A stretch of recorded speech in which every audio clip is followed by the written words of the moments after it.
Assalamualaikum warahmatullahi wabarakatuh.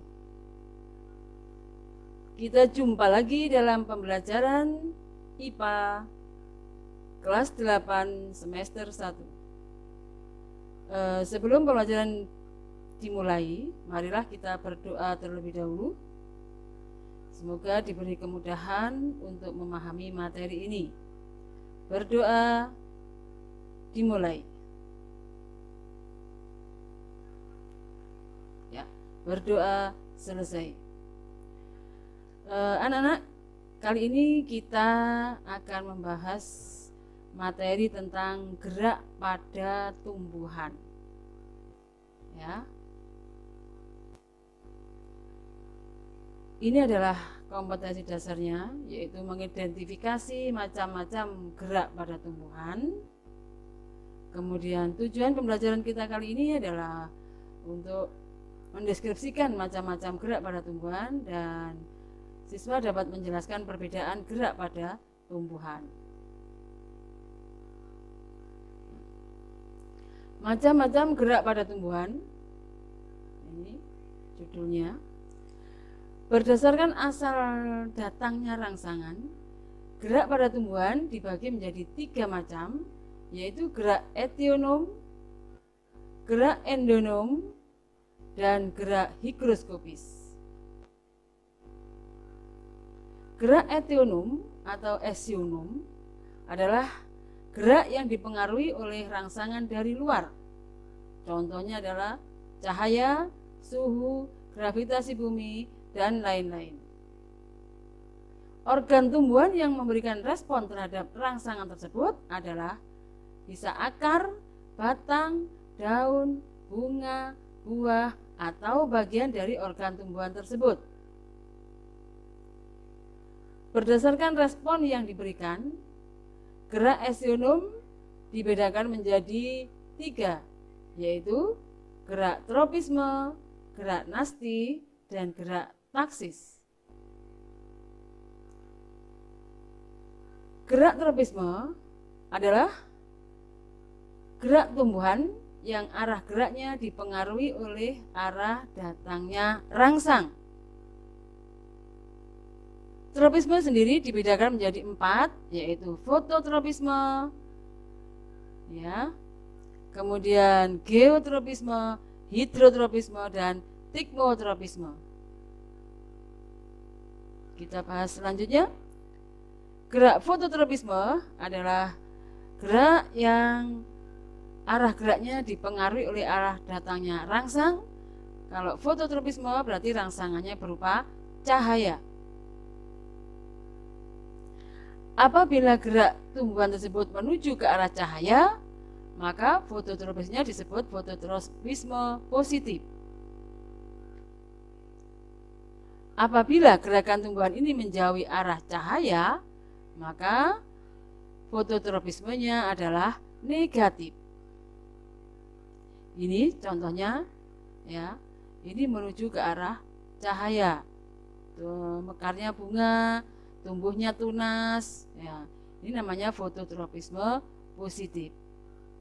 Ya.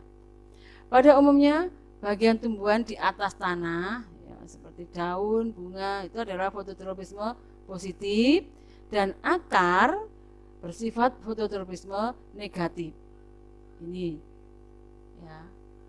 Ini menjauhi cahaya. Selain itu, fototropisme ini berkaitan erat dengan zat tumbuh yang terdapat pada ujung tumbuhan yang disebut dengan auksin. Oke. Selanjutnya adalah gerak hidrotropisme, yaitu gerak akar tumbuhan yang selalu menuju ke tempat yang basah atau berair. Ini arah gerak dipengaruhi oleh arah datangnya rangsang. Rangsangannya berupa air. Itu namanya hidrotropisme. Hidro berasal dari kata hidran, ya, itu air. Arah pertumbuhannya menuju tempat yang berair. Ya. Gerak ini disebut gerak hidrotropisme positif dan sebaliknya. Contohnya di sini, akar kaktus yang dapat tumbuh hingga berkilo-kilometer sampai menemukan sumber air. Oke, selanjutnya adalah gerak geotropisme. Geotropisme ini rangsangannya berupa gravitasi bumi atau gaya tarik bumi. Ya, gerakan tumbuhan karena pengaruh gravitasi bumi. Apabila arah pertumbuhan tersebut ke atas, maka termasuk geotropisme negatif. Contohnya pada pertumbuhan batang, ya. Akan tapi apabila arah pertumbuhan menuju ke bawah, termasuk gerak geotropisme positif, yaitu contohnya pertumbuhan akar. Ini karena gaya tarik bumi, ini akar yang tumbuh ke bawah ditarik oleh inti bumi. Ini gaya tarik bumi di bawah menuju ke intinya, berarti dia geotropi positif. Ya, yang pertumbuhan batang ini geotropi negatif. Ya, karena gaya tarik bumi itu mesti ke bawah menuju ke inti bumi. Selanjutnya adalah gerak tikmotropi. Tikmotropi adalah gerak tropisme yang disebabkan adanya rangsangan berupa sentuhan benda yang lebih keras. Ini sentuhan, ya, menyentuh. Umumnya terjadi pada tumbuhan pemanjar, contohnya adalah anggur, melon, ubi jalar, ya, kacang panjang, ya, itu termasuk tikmotropisme. Ini juga salah satu contoh tikmotropisme. Sentuhannya ini, ya, ini diberi tanjir ya, ini ya, tanjir. Ini sulurnya melilit-lilit di sini, ya. Ini karena menyentuh dia melilit, ya. Ini gerak tikmotropi. Melilitnya sulur pada tanjirnya. Yang kedua adalah gerak nasti. Gerak nasti adalah gerak bagian tumbuhan yang arah gerakannya tidak dipengaruhi oleh arah datangnya rangsang. Gerak nasti ini disebabkan oleh perubahan turgor pada jaringan di tulang daun karena adanya rangsang. Ditinjau dari macam sumber rangsangnya, gerak nasti ini dibedakan menjadi 5. Di sini ada fotonasti, niktinasti, tikmonasti, termonasti, dan haptonasti. Ini contohnya fotonasti, berarti rangsangannya berupa cahaya. Kalau ada kata-kata foto, berarti rangsangannya berupa cahaya. Gerak nasti pada tumbuhan yang disebabkan oleh rangsangan cahaya itu namanya fotonasti, ya, cahaya matahari di sini. Contohnya adalah bunga pukul 4. Ini yang mekar sekitar jam 4 sore. Ini bunga pukul 4. Selanjutnya niktinasti. Rangsangannya berupa suasana gelap, ya, atau biasa disebut dengan gerak tidur karena suasananya gelap. Nistinasti adalah gerak nasti yang disebabkan oleh suasana gelap. Contohnya daun-daun tumbuhan kembang turi, ya, akan menutup pada waktu malam. Ini kembang turi yang masih terbuka, pada malam hari dia akan tidur. Ini namanya gerak tidur atau menutup karena rangsangannya berupa gelap. Selanjutnya, ya, ini tikmonasti, sentuhan, atau disebut juga dengan seismonasti. Ya, sentuhannya ini bisa dengan tangan biasanya, ya. Tikmonasti atau seismonasti di sini adalah gerak nasti karena pengaruh rangsang berupa sentuhan. Contohnya adalah gerak menutupnya daun putri malu atau Mimosa podica apabila disentuh. Ini yang belum disentuh, ini yang sudah tersentuh tangan, maka dia akan mengatup. Gerak tersebut sebagai tanggapan atas reaksi yang datang dari luar. Sedangkan arah gerakannya tidak ditentukan oleh arah datangnya rangsang. Rangsangan dari manapun saja dia akan mengatup ke atas. Contohnya dari samping dia tetap mengatup ke atas, dari bawah mengatup ke atas, dari atas juga mengatup ke atas. Jadi gerak nasti itu adalah gerak sebagian tubuh tumbuhan yang arah geraknya tidak dipengaruhi oleh arah datangnya rangsang. Selanjutnya termonasti. Ini rangsangannya berupa suhu. Termonasti adalah gerak nasti yang disebabkan oleh rangsangan suhu. Contohnya ini bunga tulip. Ya, bunga tulip ini mekarnya pada saat atau pada musim semi. Ya, jadi suhunya tidak terlalu panas, juga tidak terlalu dingin. Ini adanya di Belanda biasanya. Oke.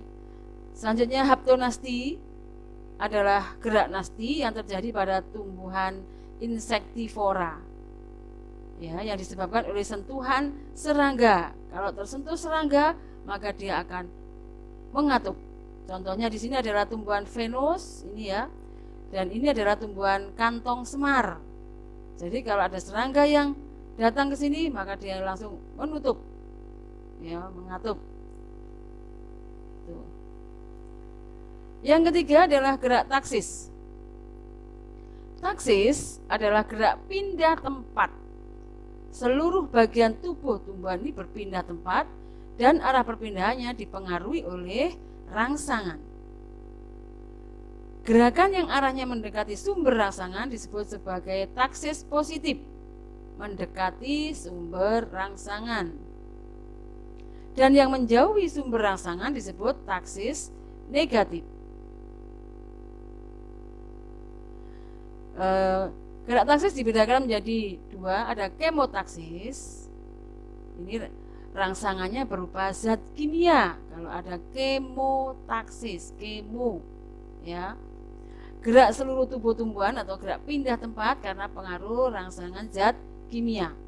Contohnya adalah gerak spermatozoid menuju archegonium. Ini gerak sperma dari anterodium. Ini bergerak menuju ke archegonium, gerak pindah tempat. Ya, berarti seluruh tubuhnya. Sperma yang bergerak karena tertarik oleh zat gula dan protein yang dihasilkan oleh archegonium. Jadi ini adanya bau ya atau zat kimia yang berbentuk gas. Jadi dia tertarik dengan ini, maka dia bergerak menuju ke archegonium. Jadi zat gula dan protein ini dapat merangsang spermatozoa untuk bergerak mendekatinya.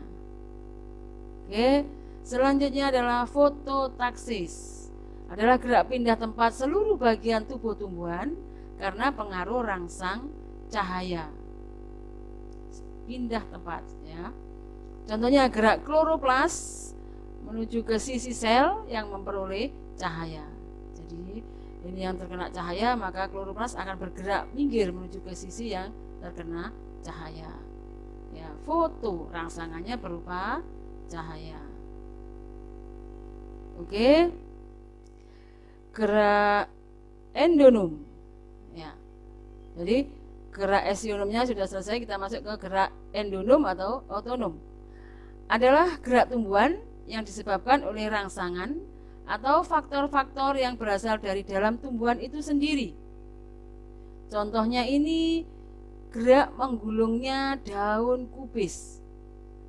Ya, ini adalah gerakan faktor penggeraknya adalah dari dalam tubuh tumbuhan itu sendiri. Ya, ini rangsangannya berasal dari dalam tubuh tumbuhan sendiri. Mengapa kubis itu daun kubis itu berbentuk melengkung? Ya, ini yang dimaksud dengan gerak endonom. Selanjutnya adalah gerak higroskopis. Gerak higroskopis ini ya, gerak bagian tumbuh-tumbuhan karena pengaruh perubahan kadar air di dalam sel sehingga terjadi pengerutan yang tidak merata. Gerak higroskopik merupakan gerak bagian-bagian tanaman yang tidak hidup lagi. Jadi contohnya itu tanaman polong-polongan gitu ya. Contohnya itu pete Cina, kemudian kedelai, kemudian kacang panjang, ya. Ini kalau sudah dipanen oleh petaninya, kemudian dijemur, maka dia akan pecah sendiri.